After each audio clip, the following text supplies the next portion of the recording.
Բարի եւ օրհնյալ առավոտ, սիրելի հարազատներս։ Հիսուսն ազովրեցու սուրբ ու զորավոր անունով օրհնում եմ յուրաքանչյուրիս։ Օրհնում եմ մեր կյանքերը, մեր սիրտը, մեր միտքը, մեր շունչը, մեր հոգին, մեր ցանկությունները, մեր զգացմունքները,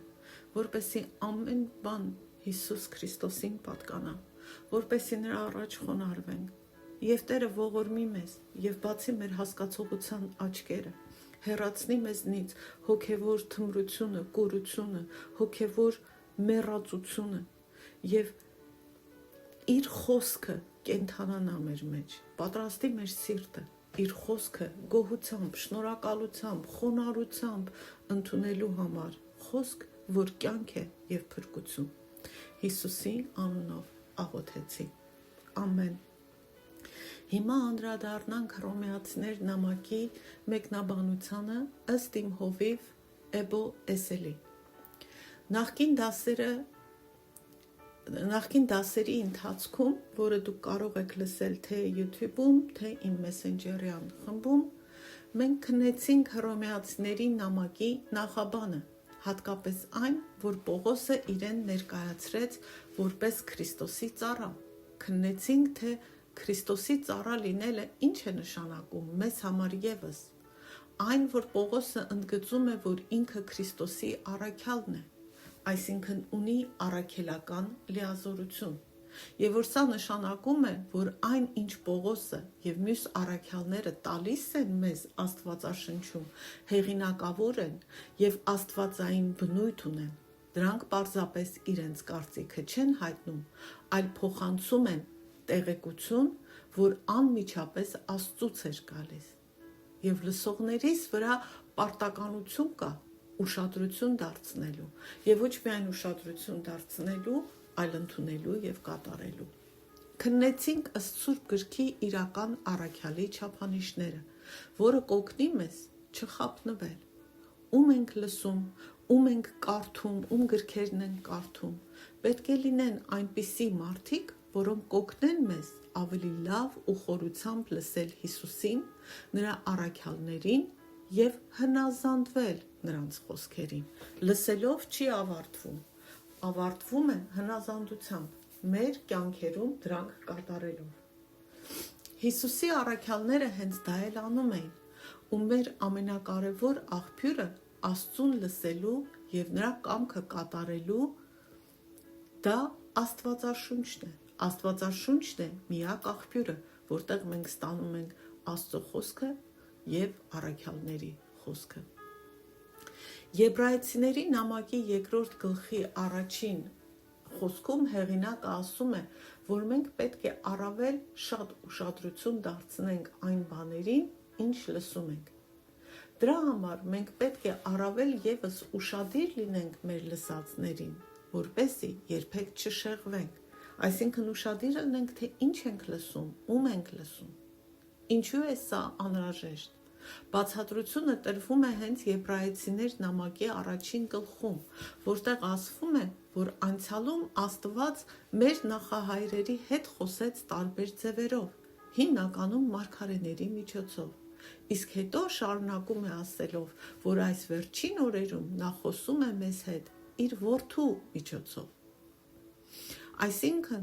մենք կարդում ենք Աստվածաշունչը, որովհետև Աստված մեզ հետ խոսում է իր որդու միջոցով։ Եվ իհարկե 1-ին գլխում ցույց է տրվում, որ նրա որդին Հիսուս Քրիստոսը ինքն Աստված է։ Եկեք կարդանք այդ հատվածը Եբրայեցիներ 1-ին գլուխ 1-3 խոսքերը։ Աստված հին ժամանակներում բազում անգամներ ու բազում ձևերով խոսեց մեր հայրերի հետ, մարգարեների միջոցով։ Այս վերջին օրերին մեզ հետ խոսեց որդու միջոցով, որին ամեն ինչ ժառանգ կարգեց եւ որի միջոցով ստեղծեց նաեւ դարերը։ Նա է նրա փառքի լույսը ու նրա էության արտահայտումը, որ իր խոսքի զորությամբ ամեն բան կրում է։ Նա մեր մեղքերի մաքրումը կատարելուց հետո նստեց Աստծո մեծության աջ կողմում, բարձունքներում։ Այսպիսով, երբ մենք ընթերցում ենք նոր կտակարանի տեքստը, մենք գործ ունենք հեղինակավոր և իշխանություն ունեցող խոսքի հետ, քանզի սրանք բոլորը Քրիստոսի խոսքերն են տրված մեզ իր առաքյալների միջոցով։ Դրա համար էլ Պողոսը Թեսաղոնիկեի եկեղեցուն գովաբանում է, որ ընդունել են Աստծո խոսքը, որ իրենք առաքյալները փոխանցեցին իրենց։ Կարդանք առաջին Թեսաղոնիկեցիներ 2-րդ գլխի 13 խոսքը։ Դրա համար էլ մենք Աստծուն անդադար գոհություն ենք հայտնում, որ դուք Աստծո քարոզության խոսքը մեզանից ստանալով ընդունեցիք, ոչ որպես մարդկանց խոսք, այլ ինչպես ճշմարիտ է, որպես Աստծո խոսք, որը և ներգործում է ձեր հավատացյալներիդ մեջ։ Այսինքն, երբ որ մենք կարդում ենք Նոր Կտակարանը, եթե մեր մոտեցումը սա Պողոսն է ասում, սա Պողոսի կարծիքն է, սա Պետրոսի կարծիքն է, մենք սխալ մոտեցում ունենք։ Դրա իրենց կարծիքը չէ, այլ Աստծո խոսքն է, և մենք ճիշտ կանենք, եթե Թեսաղոնիկեցիների պես ընդունենք այդ խոսքը որպես Աստծո խոսք և վարվենք ըստ այդմ։ Ուրեմն դրանք իրականում Աստծո խոսքերն են, և մենք խելացի կլինենք, որ դրանք այդպիսին էլ ընդունենք և կիրառենք։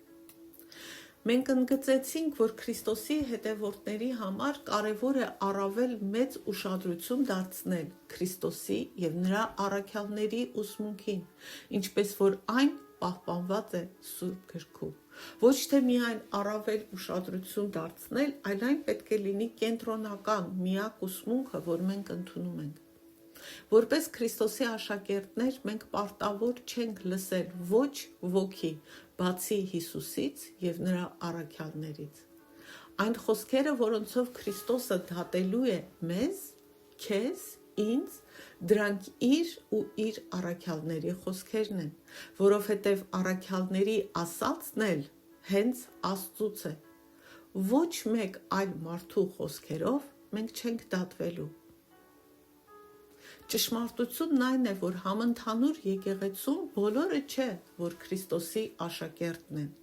Դա փաստ է, բայց եթե դու Քրիստոսի հետևորդ ես, եթե դու նրա աշակերտն ես, դա նշանակում է, որ դու սովորում ես ապրել նրա նման։ Իսկ նրա նման ապրել սովորելու ճանապարհը նրա խոսքի և միայն նրա խոսքի միջոցով է, և Քրիստոսի ու առաքյալների կյանքը ընդօրինակելու միջոցով է։ Ահա թե ինչու Հիսուսն ասաց, որ ով որ լսում է իր այս խոսքերը և կատարում դրանք, նման է այն մարդուն, որ իր տունը կառուցում է ամուր հիմքի վրա։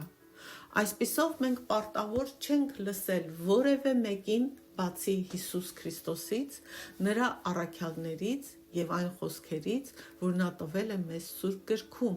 ամբողջ Աստվածաշնչում։ Հիմա երբ որ սա ասում ենք, սա չի նշանակում չենք լսում մեր հովիվներին, ուղղակի ասում ենք, որ մեր հովիվները նաև պարտավոր են մեզ ճշմարտությամբ փոխանցել Աստծո խոսքը, իսկ մենք պարտավոր ենք իմանալ Աստծո խոսքը, որպեսզի քննենք, մեզ ճշմարտությունն են տալիս, թե մեզ խաբում են։ Եթե լսում ենք որևէ մեկ ուրիշի, որևէ ծառայողի կամ քարոզչի, ապա դա պետք է լինի մի մարդ, ով քեզ օգնում է լսել Քրիստոսին և նրա առաքյալներին և կատարել նրանց ասածները։ Մի վախեցեք, մի երկմտեք, բայց կարդացեք Աստվածաշունչը, որպեսզի իմանաք ճշմարտությունը։ Պողոսը հետևաբար ներկայացնում է իրեն ասելով, որ ինքը կոչված է առաքյալ լինելով։ Այսպիսով նա ուշադրություն է հրավիրում այն խոսքերի վրա, որոնք պատրաստվում էր փոխանցել Հռոմի հավատացյալներին ու այսօր էլ մեզ։ Նա շեշտադրում է կոչված բառը, որը շատ կարևոր է։ Կոչված բառի իմաստը այստեղ այն է, որ Պողոսը կանչված էր Աստծուց։ Աստված էր նրան կանչել այս գործին։ Իր ունեցած դիրքը, լինի որպես Քրիստոսի ծառա, թե Քրիստոսի առաքյալ, Պողոսը ինքնուրույն չէր ընտրել։ Մի օր չէր արթնացել ու ինքնուրույն որոշել, որ Քրիստոսի ծառան պիտի լինեմ ու որոշել եմ առաքյալ լինել։ այդպես չի։ Աստված նախ եւ առաջ կանչեց Պողոսին ապաշխարության եւ հավատքով փրկության։ Դա տեղի ունեցավ Դամասկոսի ճանապարհին, երբ Պողոսը գնում էր հալածելու այնտեղի հավատացյալներին, Քրիստոսի հետևորդներին։ Ու միայն դարձի գալուց հետո, Քրիստոսին որպես Տեր ու Փրկիչ ընդունելուց հետո, որի մեջ ներառվում է նաև մեղքերից ապաշխարությունը եւ ընտրած ճանապարհից հետ դարձը դեպի Աստված, սա կարևոր է։ Դարձի գալ, ապաշխարել չի նշանակում միայն բառերով ասել, այլ նշանակում է քո գնացած ճանապարհից հետ դառնալ եւ գնալ Աստծո ճանապարհով։ Քո ցանկություններից հրաժարվել, ընտրել Աստծո ցանկությունները։ Սա դարձ է, դարձ բառ, այսինքն պտտվում ես, հետ դարձ։ Աստված այդ ամենից հետո միայն Աստված Պողոսին կանչեց առաքելական ծառայության։ Այսպիսով տեսնում ենք, որ կանչողը Հիսուս Քրիստոսն է, թե փրկության համար, թե ծառայության համար։ Մենք չենք ընտրում։ Եթե դու այսօր եկեղեցում ես հաստատված ու իսկապես Քրիստոսի աշակերտ ես, ապա աշակերտ չես դարձել պարզապես քո ընտրությամբ։ Դու Քրիստոսի աշակերտ դարձար, որովհետև Քրիստոսը ընտրեց քեզ։ Ես իմ ուզենալով չեմ դարձել Հիսուս Քրիստոսի հետևորդ։ Հիսուս Քրիստոսն է կանչել ինձ, իսկ ես արձագանքել եմ։ Մարդկային սիրտը այնքան խափանված ու փչացած է, որ մենք չենք կարող բարիքը ընտրել։ Հիսուսն է մեզ կանչում։ Մենք նույնպես կանչված ենք ավետարանի գործի համար եւ որոշակի հատուկ առաջադրանքներ իրականացնելու համար, Աստծո համար մինչև Հիսուս Քրիստոսի վերադարձը։ Եվ այդ գործերն են կառուցել Աստծո եկեղեցին եւ առաջ մղել Աստծո թագավորությունը։ Ինչ նկատի ունենք սա ասելով։ Մեզանից յուրաքանչյուրը, ով Քրիստոսի մարմնի մասն է, կանչված է նախ պատկանելու Հիսուս Քրիստոսին եւ ապա հանձնարարություն է ստացել մասնակցելու Հիսուս Քրիստոսի եկեղեցու շինությանը եւ նրա թագավորության առաջխաղացմանը, եւ դա անում ենք Հիսուս Քրիստոսի ավետարանը հռչակելով եւ ապրելով ըստ այդ ավետարանի մեր իսկ անձնական կյանքերում։ Սա կարևոր է։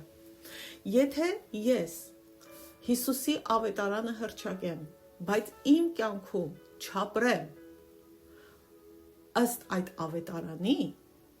ապա իմ հռչակած ավետարանը զրո է, անընդունելի Աստծո առաջ։ Ավետարանը Աստծո նախ եւ առաջ ինձ պիտի փոխակերպի, պիտի տեսանելի լինի իմ կյանքում, որ հետո ընդունելի լինի իմ հռչակած ավետարանը։ Եվ սա պետք է առաջնահերթություն լինի ամեն իրական քրիստոնյայի կյանքում եւ մտքում։ Եթե դու ընդունել ես Հիսուս Քրիստոսին, ապա Հիսուսը քեզ նույնպես կանչել է։ Ինչպես Պողոսը զգում էր Աստծո կանչը իր կյանքի վրա, այնպես էլ ես ու դու պետք է գիտակցենք Աստծո կանչը մեր կյանքի վրա։ Հիմա հարց տանք մեզ. ինչի է Աստված ինձ կանչել, քեզ կանչել։ Ինչ նպատակի համար, եւ արդյոք ես ու դու կատարում ենք Աստծո կանչը։ Աստծո կանչը ունի երկու կողմ։ Առաջինը դա ընդհանուր կանչն է, որը վերաբերում է Հիսուս Քրիստոսի ավետարանը մեր կյանքում ապրելուն եւ այդպես այն արտացոլելուն ու դրսևորելուն այս աշխարհում լույս եւ աղ լինելուն, այնտեղ որտեղ մենք տնկված ենք, թե այն երկրում, որտեղ ապրում ենք, թե քաղաքը, թե ընտանիքը, թե աշխատավայրը, թե ուսման վայրը, թե մեր ընկերներն ու հարևանները, այսինքն այնտեղ, որտեղ ապրում ենք։ Դա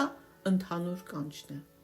Երկրորդը դա արդեն հատուկ կանչերն են, ամեն մեկիս յուրահատուկ կանչը կամ կանչերը, նորից այնտեղ, որտեղ Աստված մեզ դնում է, թե հոգևոր, թե ֆիզիկական ոլորտներում։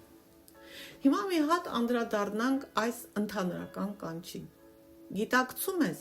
որ եթե դու մայր ես, դա կանչ է Աստծուց։ Եթե ամուսին ես, դա կանչ է Աստծուց։ Եթե կին ես, դա կանչ է Աստծուց։ Զավակ ես, դա կանչ է Աստծուց։ Դու գուցե մտածում ես, որ ընտրել ես այդ ամենը, բայց հիշիր, դու անգամ չես կարող ինքդ քեզ արթնացնել, եթե Աստված չարթնացնի քեզ։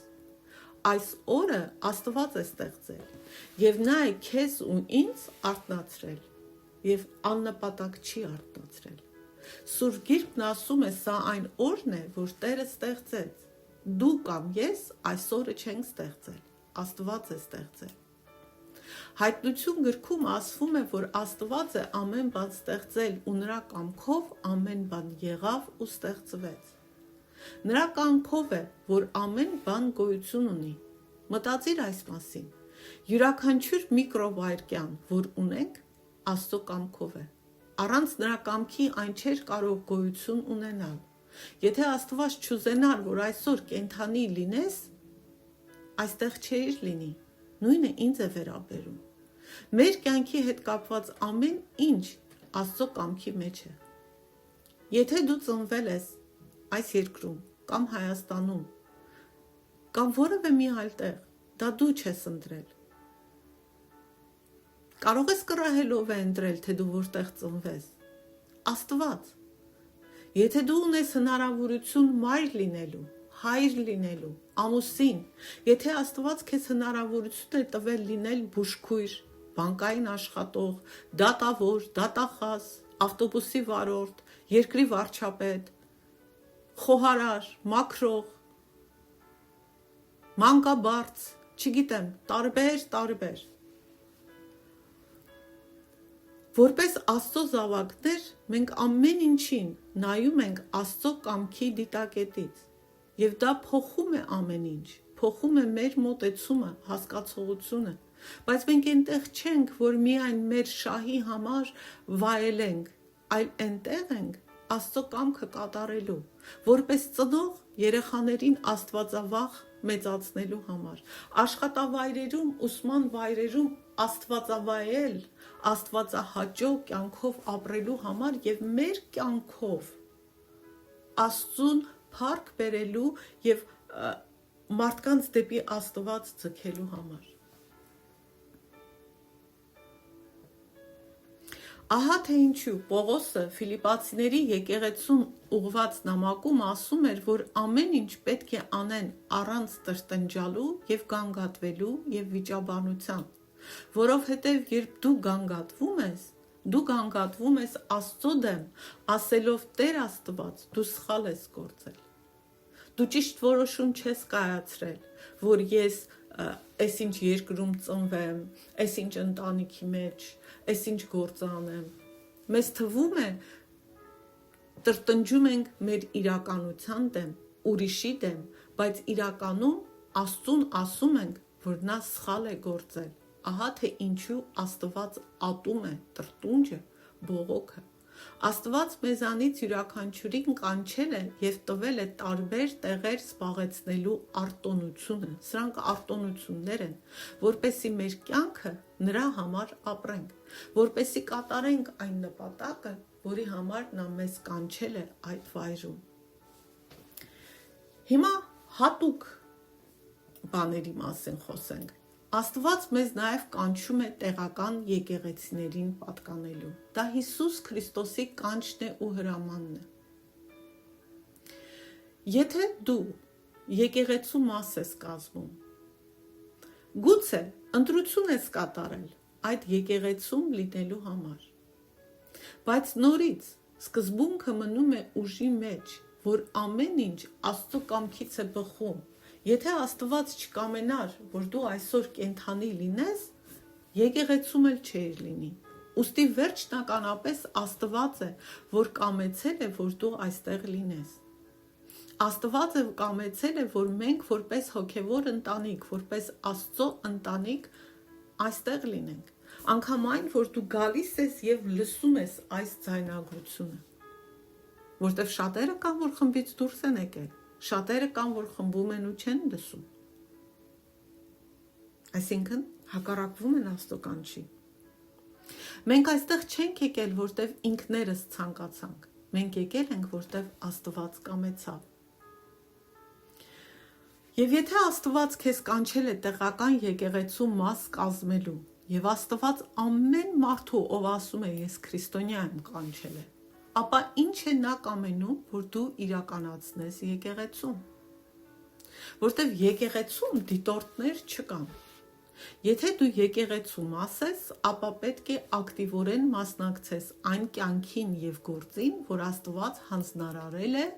եկեղեցի եկող հավատացյալներին։ Պողոսն ասում է, որ կանչված էր Քրիստոսի առաքյալ լինելու, եւ հետո ասում է, որ առանձնացված էր Աստծո ավետարանի համար։ Առանձնացված բառը նշանակում է, որ Աստված նրան նշանակել էր հատուկ նպատակի եւ առաքելության համար։ Եթե վերադառնանք 5 տակարանին, տեսնում ենք, որ Աստված Մովսեսին պատվիրեց, որ Ահարոնին եւ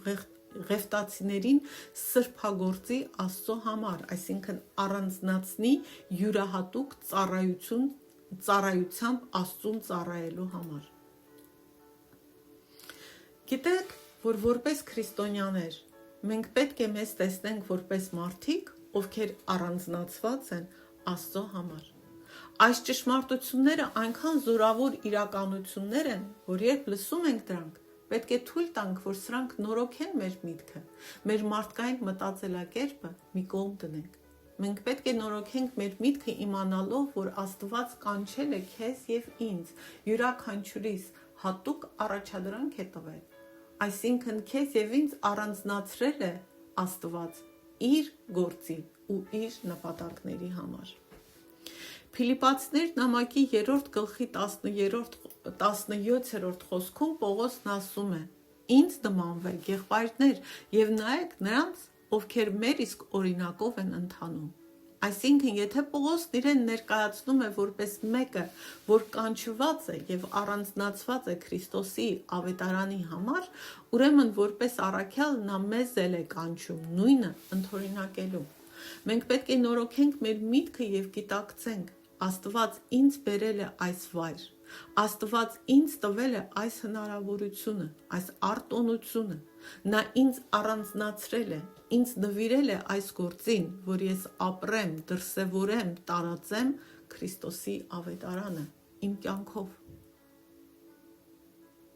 Պողոսը շեշտում էր, որ ինքը նվիրված է ավետարանի հռչակման գործին, եւ մենք գիտենք, որ յուրաքանչյուր դեպքում էլ սա աստվածային նախաձեռնություն է, ոչ թե մարդկային ձգտում։